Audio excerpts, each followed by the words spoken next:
Welcome back to my channel. எல்லாரும் எப்படி இருக்கீங்க? நம்ம இந்த வீடியோவில் ஒரு டே இன் மை லைஃப் தான் காமிக்க போகிறேன். காலையிலேருந்து ஈவினிங் வரையும் நான் என்னெல்லாம் பண்ணுன்றதை ஒரு வீடியோவாக எடுத்திருக்கேன். குக்கிங், க்ளீனிங், ஆர்கனைசிங், ஷாப்பிங் அப்படின்னு இந்த டேயே வந்து நல்ல ஒரு ப்ரொடக்டிவ் டேவாக இருந்தது. ஸோ உங்கள் கூட ஷேர் பண்ணிக்கலாம் அப்படின்னு சொல்லிட்டு நான் வீடியோ எடுத்திருந்தேன். என்னோடய சேனலை நீங்கள் ஃபஸ்ட் டைம் பார்க்குறீங்கன்னா என்னோடய பேர் கலை. ஃபுல் நேம் வந்து கலைவாணி, நிக் நேம் வந்து திவ்யா.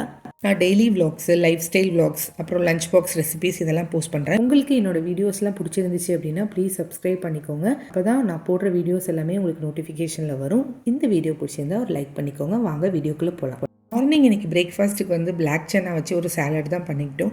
பசங்க 2 பேருக்கும் இட்லி ஊற்றி கொடுத்துட்டேன். அத்தை வந்து ஊர்லேருந்து இட்லி பொடி அரைச்சி கொடுத்தாங்க. ஸோ அந்த இட்லி பொடி வச்சு பசங்க 2 பேரும் சாப்பிட்டுட்டாங்க. நாங்கள் 2 பேரும் வந்து சாலட் தான் எடுத்துக்கிட்டோம். ஆனியன், டொமேட்டோ, க்ரீன் சில்லி, கொஞ்சம் குக்கும்பர், பெப்பர், சால்ட், அப்புறம் லெமன் இதெல்லாம் ஆட் பண்ணி ஒரு சாலட் மாதிரி மேக் பண்ணிட்டோம். ரொம்ப ஃபில்லிங்காக இருக்கும் இதை சாப்பிட்டாலே. இதை சாப்பிட்டு முடிச்சுட்டு நான் கொஞ்சம் கிச்சன் கபோர்டெல்லாம் க்ளீன் பண்ணுற ஒர்க் இருந்துச்சு. ஸோ அந்த ஒர்க் பண்ணிவிட்டு லஞ்சுக்கும் கொஞ்சம் கிரேவி வந்து ரெடி பண்ணிட்டேன் காலையிலே. பிகாஸ் நாங்கள் வந்து லஞ்சு சாப்பிட்ட உடனே வெளியில் போகலாம் அப்படின்னு சொல்லி பிளான் பண்ணியிருந்தோம். இது எல்லாமே நீங்கள் இந்த விலாகில் பார்ப்பீங்க. இன்றைக்கி வந்து நான் என்ன டாபிக் பேசணும் அப்படின்னு நினைக்கிறேன் அப்படின்னா பேரண்டிங். ஏன் வந்து பேரண்டிங் பற்றி நான் ஷேர் பண்ணுறேன் அப்படின்னா, இப்போ உள்ள காலகட்டத்தில் குழந்தைங்களுக்கு வந்து ஒரு விஷயம் கிடைக்கல, இல்லை வந்து அவங்க நினச்சது வந்து நிறைவேறலை அப்படின்னா அவங்க லைஃபே முடிச்சுக்கிற அளவுக்கு போகிறாங்க. நம்ம தான் வந்து குழந்தைங்களுக்கு வந்து இதுதான் லைஃபு, இதுதான் படித்தா தான் லைஃபு, அதுமாரி நீ வந்து நல்ல மார்க் எடுத்தால் தான் உனக்கு லைஃபு அப்படின்றத வந்து நம்ம ரொம்ப புகுத்தக்கூடாது குழந்தைங்கள்கிட்ட. ஃபார் எக்ஸாம்பிள், நம்ம வந்து படித்து நீ டாக்டர் ஆகணும், படித்து நீ கலெக்டர் ஆகணும் அப்படின்னு அந்த குழந்தைங்கள்ட்ட வந்து நம்ம சின்ன வயசுலேயே சொல்லும்போது அது ஆள் மனசில் குழந்தைங்கக்கிட்ட போய் பதிஞ்சிரும்.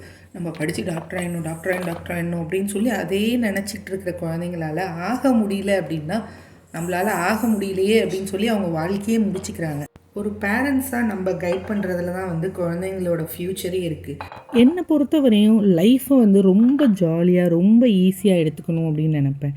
என்னோடய காலேஜ் டைம்லேயும் சரி, ஸ்கூல் டைம்லேயும் சரி, என்னை பார்த்து நிறையா பேர் கேட்குற கொஷின் என்னென்னா, என்ன சிரிச்சிட்டே இருக்க, ஜாலியாக இருக்குது, உனக்கு கவலையே இல்லை அப்படிங்குவாங்க. யாருக்கு தாங்க கவலை இல்லை? கவலை இல்லாத மனுஷங்களே கிடையாது. கவலையே நம்ம நினச்சிக்கிட்டு இருந்தோம் அப்படின்னா அந்த டேயே நமக்கு ஸ்பாயில் ஆகிடும். என்றைக்குமே வந்து எந்த ஒரு விஷயமே வந்து டேக் இட் ஈஸியாக எடுத்துக்கிட்டோம் அப்படின்னா வந்து கவலைக்கு வந்து இடமே கிடையாது. சின்ன வயசுலலாம் எங்கள் அப்பா கிட்டே நான் திட்டு வாங்காத நாளே கிடையாது. திட்டி 10 நிமிஷம் கூட இருக்காது. நானும் எங்கள் அப்பாவும் ஏதாவது பேசிட்டு சிரிச்சிட்டு இருப்போம். எங்கள் அம்மா வந்து சொல்லுவாங்க, என்னடி இப்போ தானடி திட்டு வாங்கினேன், வெக்கமே இல்லாமல் போய் பேசுகிற அப்படிம்பாங்க. எங்கள் அப்பா திட்டுறதை அவங்களும் மறந்துடுவாங்க, என்ன திட்டினாங்கன்றதை நானும் மறந்துடுவேன். ஸோ அந்த மாதிரி வந்து நம்ம என்ன பண்ணுறோம், என்ன திட்டுறோம், ஏதாவது தப்பு பண்ணியிருக்கோம் அப்படின்னா அந்த நிமிஷமே நம்ம அதை வந்து சேஞ்ச் பண்ணிக்கணும். அப்படி இல்லைன்னா அது மேலே தப்பு இல்லை அப்படின்னா அந்த விஷயத்தை அப்படியே வந்து குவிட் பண்ணிவிட்டு நம்ம வந்து மைண்டை ஃப்ரீயாக ரெஃப்ரெஷ்ஷாக வச்சுட்டு போயிட்டே இருக்கணும். இந்த மாதிரி தான் வந்து நம்ம இருக்கணும். குழந்தைங்களுக்கும் நம்ம அப்படி தான் சொல்லி கொடுக்கணும் அப்படின்னு சொல்லி நான் பர்சனலாக நினப்பேன். குழந்தைங்க பொறுத்தவரையும் நம்ம வந்து இப்போ உள்ள குழந்தைங்க பொறுத்தவரையும் ஒரு சின்ன விஷயம் நீங்கள் சொன்னாலே அதை மைண்டில் ஏற்றிக்கிறாங்க. சின்ன சின்ன விஷயந்தான். நான் இப்போது வீட்டில் வந்து ஹஸ்பண்ட் அண்ட் ஒய்ஃப் வந்து சண்டை போட்டுக்கிறோம் அப்படின்னா அதை கூட குழந்தைங்க நோட் பண்ணுறாங்க. ஸோ அந்த மாதிரி குழந்தைங்க வந்து என்னெல்லாம் பண்ணுறோம், நம்ம என்ன பண்ணுறோம், நம்ம என்ன பேசுகிறோம், அதெல்லாம் கூட குழந்தைங்க வந்து நோட் பண்ணுறாங்க இப்போ உள்ள குழந்தைங்க. ஸோ அதனால் வந்து குழந்தைங்களுக்கு நேராக சண்டை போடாதீங்க. அதேமாரி குழந்தைங்களுக்கு நேராக வந்து இதுதான் லைஃப்னு வந்து புகுத்தாதீங்க. மைண்டை வந்து ஃப்ரீயாக விட்டீங்க அப்படின்னா அவங்க வந்து அப்படியே லைஃப் வந்து அப்படியே ஃப்ளோவில் கொண்டு போவாங்க. என் பையனுக்கும் வந்து அதே தான் நான் வந்து டீச் பண்ணுறேன். ஏன்னா வந்து வாழ்க்கையில் வந்து நீ படிப்பு தான் முக்கியம்னு நினைக்கவே நினைக்காதடா. படிப்பை தாண்டி நிறையா நீ கற்றுக்கணும், படிப்பை தாண்டி நிறையா நீ வந்து வாழ்க்கை பாடங்களை கற்றுக்கணும் அப்படின்னு தான் நான் சொல்லுவேன். அவனுமே வந்து படிக்கிற விஷயத்தில் கரெக்டாக வந்து படிச்சிருவான். நம்ம வந்து போட்டு புஷ் பண்ணால் தான் அந்த குழந்தைங்களுக்கு படிப்பு மேலே ஒரு வெறுப்பே வரும். இதை படித்தே நீ ஆகணும், இதை நீ வந்து முடிச்சே ஆகணும் அப்படின்னு போட்டு டார்ச்சர் பண்ணவே பண்ணாதீங்க. குழந்தைங்க படித்தா படிக்குது, படிக்கலையா அவங்க விதத்தில் சொல்லிக் கொடுங்க. நான்லாம் வந்து எம்சிஏ படித்து முடிக்கிற வரையுமே வந்து எனக்கு வந்து சாங்ஸ்னால் ரொம்ப பிடிக்கும். ஸோ ஏதாவது கொஷின் வந்து ரொம்ப டஃப்பாக இருந்துச்சுன்னா அதை வந்து சாங்காக வந்து மேக் பண்ணிவிடுவேன். என்னென்னா இப்போது கொஷினில் வந்து என்ன பேராகிராஃப் இருக்கோ அந்த பேராகிராஃபை வந்து அப்படியே சாங்காக மாற்றி நானே அதுக்கு ஒரு மியூசிக் போட்டு படித்தேன் அப்படின்னா அது வந்து ஈஸியாக என் மண்டையில் ஏறிடும். ஸோ அந்த மாதிரிலாம் பண்ணுவேன் நிறையா. ஸோ என் பையனுமே வந்து சில போயம்லாம் வந்து மண்டையிலே ஏற மாட்டேங்குதுமா, என்னம்மா இது அப்படிமா, அப்போ வந்து நான் சொல்லுவேன், இந்த மாதிரி ட்ரை பண்ணுறா, உனக்கு பிடிச்சா அந்த மாதிரி பண்ணு அப்படின்னு சொல்லி கொடுத்துருக்கேன். தப்பு இல்லை, குழந்தைங்களுக்கு வந்து எந்த வகையில் இந்த பேட்டர்னில் தான் குழந்தைங்க படிக்கணும், அதில் தான் படிக்கணும் அப்படின்லாம் கிடையவே கிடையாதுங்க. நமக்கு என்ன தோணுதோ, நமக்கு ஒரு விஷயம் வந்து எந்த வகையில் ஈஸியாக வந்து நம்ம மண்டையில் பதியுதோ அந்த அளவுக்கு நம்ம படிச்சுட்டு போயிடலாம், அவ்வளோதான். அப்புறம் ஒருத்தவங்க இன்ஸ்டாகிராமில் எனக்கு மெசேஜ் பண்ணியிருந்தாங்க. அவங்க மெசேஜ் பண்ணது வந்து தப்புன்னு நான் சொல்ல வரல. பட் அவங்க சொன்ன விஷயம் என்ன அப்படின்னா வந்து, உங்கள் பையன் வந்து ரொம்ப சூப்பராக இங்கிலீஷ் பேசுகிறானே, Tamil mom lifestyle in துபாய்னு சேனல் பேர் வச்சுருக்கீங்க, உங்கள் பையன் தமிழில் பேச மாட்டானா அப்படின்னு வந்து கேட்டிங்க. Tamil mom lifestyle in துபாய்னு சேனல் வச்சுருந்தோம் அப்படின்னா வந்து நம்ம குழந்தைங்க தமிழில் தான் பேசணுமா அப்படின்னு எனக்கு தெரியல. நீங்கள் சொல்லுங்கள் என்னென்னு. ஏன்னா வந்து என்னை பொறுத்த வரையும் வந்து நான் சின்ன பிள்ளையா இருக்கும்போது எனக்கு இங்கிலீஷ் பேசணுன்னு ரொம்ப ஆசைங்க. இங்கிலீஷ்னால் எனக்கு அவ்வளோ பிடிக்கும்.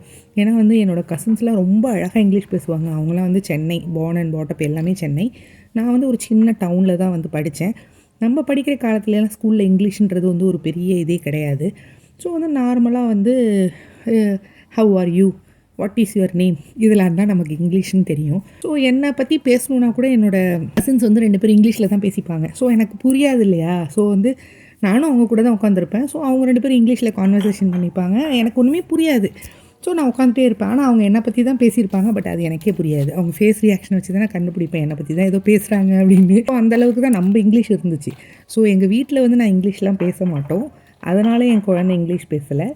இங்கே ஸ்கூலில் அவனுக்கு இங்கிலீஷில் தான் பேசணும், அதுதான் வந்து காமன் லாங்குவேஜ். ஸோ அதனால் அவன் இங்கிலீஷில் பேசுகிறான். அவனுக்கு தமிழ்லாம் தெரியாமல் இல்லை, தெரியும். ஸோ நாங்கள் எங்கள் வீட்லேயும் வந்து தமிழில் தான் பேசுகிறோம். அதே மாதிரி Tamil mom lifestyle in துபாய்னு நான் சேனல் வச்சுருக்கனால நான் தமிழில் தான் என் வீட்டில் பேசணும் அப்படின்ற நெசசரியும் கிடையாது. அப்பப்போக்கி குழந்தைங்களுக்கு வந்து அவங்க ஃப்யூச்சருக்கு எதெல்லாம் முக்கியமோ அதுக்கான வழிகள் தான் வந்து ஒரு பேரண்ட்டாக நாங்கள் பண்ணுவோம்.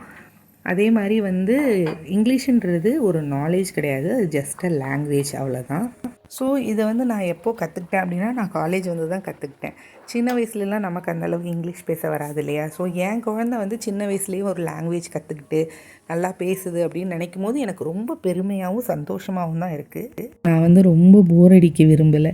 ஏன்னா வந்து இந்த மாதிரி சொல்லும் போது யாருக்காவது ஒருத்தருக்கு வந்து அந்த வீடியோ வந்து யூஸ்ஃபுல்லாக இருக்கும், யாராவது வந்து அவங்க பேரண்டிங் வந்து கொஞ்சம் வந்து சேஞ்ச் பண்ணணும் அப்படின்னு நினைக்கிறாங்க, இதனால என் வீடியோ யூஸ்ஃபுல்லாக இருந்துச்சு அப்படின்னா அதோட பெரிய சந்தோஷம் எனக்கு எதுவுமே கிடையாதுங்க. இப்போ நீங்கள் பார்த்துட்ருக்கிறவங்களே யாராவது வந்து படிப்புக்காக உங்கள் ஸ்டூடெண்ட்ஸ்கிட்டேயோ, இல்லை நீங்கள் ஒரு டீச்சராக ஒரு ஸ்டூடெண்ட்ஸ்கிட்டேயோ, இல்லை நீங்கள் ஒரு மதராக உங்கள் குழந்தைகிட்டேயோ இந்த மாதிரி யாராவது வந்து ரொம்ப ஸ்ட்ரிக்டாக இருக்கீங்க படிப்புக்காக அப்படின்னா தயவு செய்து அப்படி இருக்காதீங்க. குழந்தைங்களோட அவங்களோட வேலை வந்து அவங்கள விடுங்க, ஹாப்பியாக வச்சுக்கோங்க, அவ்வளோதான், வேறு எதுவுமே கிடையாது. இன்றைக்கி வந்து நான் லஞ்சுக்கு வந்து மஷ்ரூம் கிரேவி தான் பண்ணேன். சப்பாத்தி வச்சு மஷ்ரூம் கிரேவி சாப்பிட்டுக்கலாம் அப்படின்னு சொல்லிட்டு. அதுக்கப்புறம் பசங்க வந்து கர்ட் ரைஸ் வந்து கேட்டாங்க. ஸோ கர்ட் ரைஸ் பண்ணி மஷ்ரூம் கிரேவி தான் பண்ணியிருந்தேன். அன்றைக்கி வந்து ரொம்ப டேஸ்ட்டாக வந்துருந்துச்சு மஷ்ரூம் கிரேவி. கிச்சனில் வந்து நிறையா மல்லிகை ஜாமான்லாம் இல்லை. ஸோ அதெல்லாம் வந்து நான் வந்து சிலதெல்லாம் வந்து பேக்கெட்டில் இருந்ததெல்லாம் வந்து ரீஃபில் பண்ணி எடுத்து வச்சிட்ருந்தேன். துணி வந்து காய போடுறோம் அப்படின்னா, இப்போ துபாயில் அடிக்கிற வெயிலுக்கு வந்து காய போட்டு ஒரு 10 நிமிஷத்தில் வந்து எடுத்தால் கூட காஞ்சிடுது. அந்த அளவுக்கு வந்து உங்களுக்கு வெயில் கொளுத்தி அள்ளுது. ஸோ ரொம்ப நேரம் வந்து காய போட்டிருந்தா துணியெல்லாம் ஃபேட் ஆகிடுது. ஸோ அதனால் நான் என்ன பண்ணிடுறேன், வாரத்தில் 2 நாள் தான் வாஷிங் மிஷின் போடுறேன். ஃபுல்லாக ஃபில் பண்ணிடுறேன். ஃபுல்லாக அந்த ட்ரையர் ஃபுல்லாக ஃபில் பண்ணிவிட்டு போட்டு ஒரு 1/2 அன் ஹவர் 1 ஹவர்லேயே வந்து எடுத்துடுறது. நல்லா காஞ்சிடுது அடிக்கிற வெயிலுக்கு.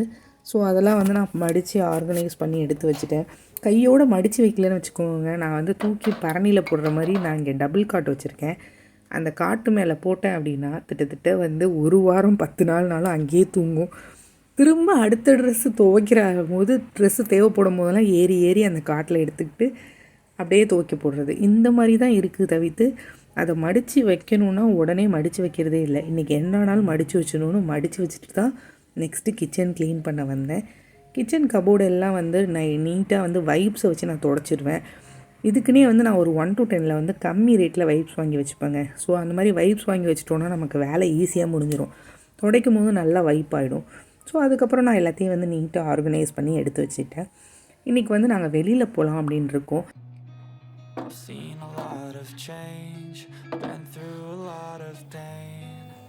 Things are not the same as they were a year ago. but all will be okay. I move on each and every day. The past is where it stays, way back a year ago.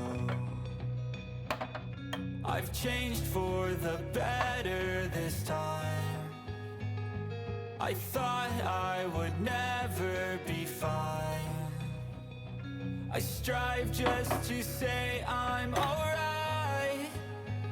And for the first time in a long time, I'm alright. I've seen a lot of change, been through a lot of pain.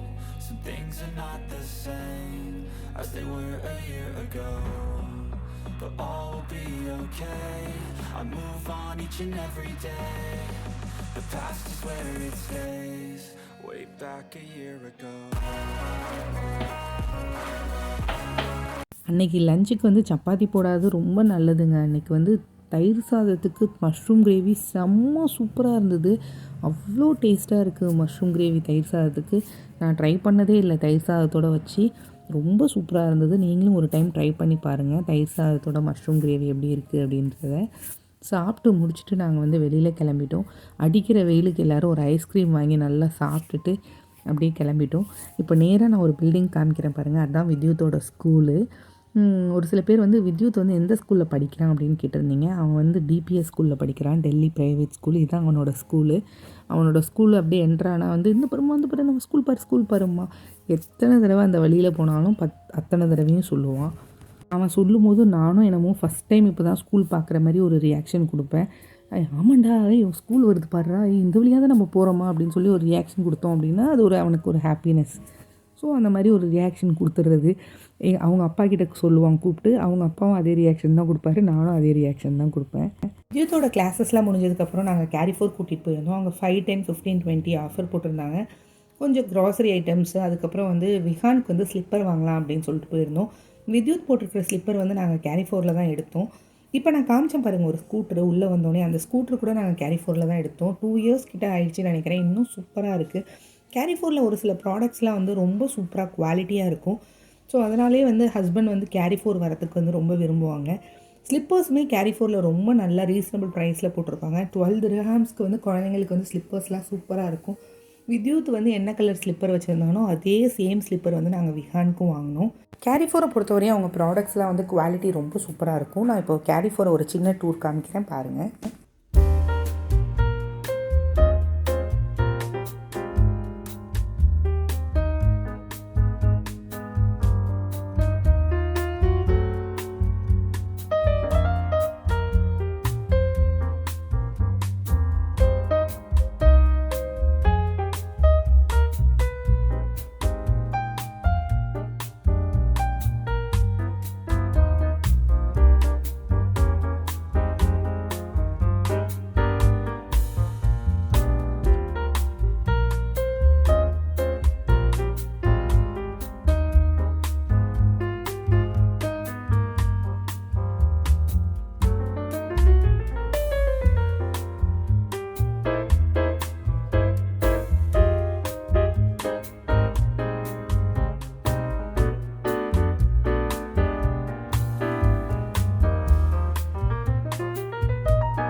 Carrefour போயிட்டு அப்படியே அதே வழியில் வந்து shoe மார்ட் போயிட்டு வந்தோம். அங்கே நிறைய offers போட்டிருந்தாங்க ஷூஸ் அண்ட் ஸ்லிப்பர்ஸ்லாம். ஸோ அதெல்லாம் பார்த்துட்டு வந்தோம். சும்மா வந்து ஐ ஷாப்பிங் தான், எதுவுமே ஷூ மார்ட்டில் நாங்கள் வாங்கலை. ஸோ அங்கே போயிட்டு அப்படியே வீட்டுக்கு வந்தாச்சு. நான் வந்து உங்ககிட்ட ஆல்ரெடி ஷார்ட்ஸ் வீடியோ சொல்லியிருந்தேன், மோமோஸ் பண்ணியிருந்தேன் அப்படின்னு சொல்லி. அந்த மோமோஸ் வந்து நான் எப்படி பண்ணேன்றதை நான் உங்களுக்கு இந்த வீடியோவில் காமிக்கிறேன். 2 கப் மைதா மாவு எடுத்துக்கிறேன். அதில் வந்து கொஞ்சம் ஆயில், கொஞ்சம் உப்பு போட்டு நான் பிணைஞ்சு எடுத்துக்கிறேன். ரொம்ப ரஃப்பாக பிணையாமல் கொஞ்சம் வந்து தண்ணி பதமாக நீங்கள் பிணைஞ்சு எடுத்துக்கோங்க. அப்போ தான் வந்து மோமோஸ் வந்து ரொம்ப நல்லா சாஃப்டாக வரும். ஸோ பிணைஞ்சு எடுத்துகிட்டு அதுக்கு சைடிஷ் வந்து நான் ஒரு சட்னி அரைச்சிக்கிறேன். அதுக்கு வந்து 7-8 வரமிளகா, 3 முழு தக்காளி போட்டு நல்லா வேக வச்சு எடுத்துக்கிறேன். மோமோஸ்க்கு வந்து நம்ம உள்ளே வந்து ஒரு ஸ்டஃபிங் பண்ணுறோம்ல, அதுக்கு வெஜிடபிள்ஸ் வந்து நான் வந்து ஆயில் போட்டு கார்லிக், அப்புறம் ஆனியன், கொஞ்சம் வந்து உப்பு ஆட் பண்ணி, கேரட்டு, பீன்ஸு, முட்டைக்கோஸ் உங்கள்கிட்ட என்ன காய் இருக்கோ நீங்கள் ஆட் பண்ணிக்கலாம். அதை வந்து உப்பும் வந்து கொஞ்சம் மிளகும் தூவி வேக வச்சு எடுத்து வச்சுக்கிறேன் நல்லா. மோமோஸோட சைட் டிஷ்க்கு வந்து தக்காளியும் வரமிளகாவும் வேக வச்சு எடுத்திருந்தால அதில் உள்ள தக்காளியோட ஸ்கின்னை ரிமூவ் பண்ணிடணும். ரிமூவ் பண்ணிவிட்டு வரமிளகாவையும் தக்காளியும் நம்ம நல்லா அரைச்சி எடுத்துக்கணும். அதுக்குள்ளேயும் உங்களுக்கு அந்த ஸ்டஃபிங்க்கான அந்த வெஜிடபிள் வந்து நல்லா வெந்துடுச்சு. ஸோ அதை ஆஃப் பண்ணிட்டேன். இப்போ வந்து ஒரு பேனில் வந்து எண்ணெய் ஊற்றி நிறைய பூண்டை வந்து சின்ன சின்னதாக சாப் பண்ணி எடுத்துக்கிட்டேன். சாப் பண்ணி எடுத்துக்கிட்டு அது நல்லா வதக்கினோன்னே அரைச்சி வச்சுருந்த தக்காளியும் வரமிளகாவையும் அதில் ஆட் பண்ணி நல்லா வதக்கி எடுத்துக்கணும். வதக்கி எடுத்துட்டோம் அப்படின்னா சட்னி வந்து ரெடி ஆகிடும். செம்ம டேஸ்ட்டாக இருந்தது. மோமோஸ்க்கு அந்த சட்னி வந்து செம்ம சூப்பர் காம்பினேஷன். ஸோ அது நல்லா வெந்து எடுத்ததுக்கப்புறம் நம்ம வந்து மோமோஸ் வந்து போட ஸ்டார்ட் பண்ணிடலாம். உள்ளே இருக்கிற ஸ்டஃபிங் வந்து நான் வந்து அயன் கடாயிலேருந்து ஒரு பாத்திரத்தில் மாற்றிட்டேன். ஏன்னா ரொம்ப நேரம் அயன் பாத்திரத்தில் நம்ம வச்சுருந்தோம் அப்படின்னா வந்து கருப்பு விழுந்துடும். ஸோ அதை மாற்றிட்டு நான் வந்து மோமோஸ் வந்து ஸ்டஃபிங் பண்ணுறதுக்கு அந்த பிணைஞ்சி வச்சுருக்கிற மாவை வந்து சின்னதாக வந்து ரோல் பண்ணி நம்ம அதுக்குள்ளே வந்து ஸ்டஃபிங் பண்ணி எடுக்க வேண்டியதான். I've seen a lot of change, been through a lot of pain. Some things are not the same as they were a year ago, but all will be okay. I move on each and every day. The past is where it stays, way back a year ago. I've changed for the better this time. I thought I would never be fine. I strive just to say நான் இப்போ தான் first time momos பண்ணுறேன். So வந்து எனக்கு வந்து அந்த shape வந்து கரெக்டாக வந்து வைக்க வரல. ஓரளவு ட்ரை பண்ணி மோமோஸ் மாதிரி கொண்டு வந்துட்டேன். ஆனால் டேஸ்ட் வந்து வேறு லெவலில் இருந்துச்சு. நீங்கள் ட்ரை பண்ணி பாருங்கள். ரொம்ப ஈஸியான ரெசிபி. குழந்தைங்களுக்கு வந்து நீங்கள் ஈவினிங் வந்து ஸ்நாக்ஸ் மாதிரி பண்ணி கொடுத்தீங்கன்னா விரும்பி சாப்பிடுவாங்க. அன்றைக்கி என் பையனுக்கு வந்து ரொம்ப பிடிச்சிருந்துச்சு. உரப்பும் அந்தளவுக்கு இருக்காது. இல்லை நீங்கள் சின்ன குழந்தைங்களுக்கு கூட கொடுக்கலாம். கோதுமையில் கூட செய்யலாம் நீங்கள். நான் வந்து ஃபஸ்ட் டைம் செய்கிறனால வந்து நான் மைதாவில் வந்து செஞ்சு ட்ரை பண்ணேன். நெக்ஸ்ட் டைம் வந்து கோதுமையில் செய்யலான்னு தான் இருக்கேன். ஸோ சின்ன குழந்தைங்களுக்குலாம் நீங்கள் கொடுக்குறீங்கன்னா கோதுமையில் செஞ்சு கூட நீங்கள் ட்ரை பண்ணி பாருங்கள். இந்த ரெசிபி உங்களுக்கு பிடிச்சிருந்தாச்சு, இந்த வீடியோ உங்களுக்கு பிடிச்சிருக்கு, என்னோடய மெசேஜ் உங்களுக்கு பிடிச்சிருந்துச்சு அப்படின்னா என்னோடய சேனலை மறக்காமல் சப்ஸ்கிரைப் பண்ணிவிட்டு பாருங்கள். தேங்க்ஸ் ஃபார் வாட்சிங் every one. Take care. God bless you all. Bye.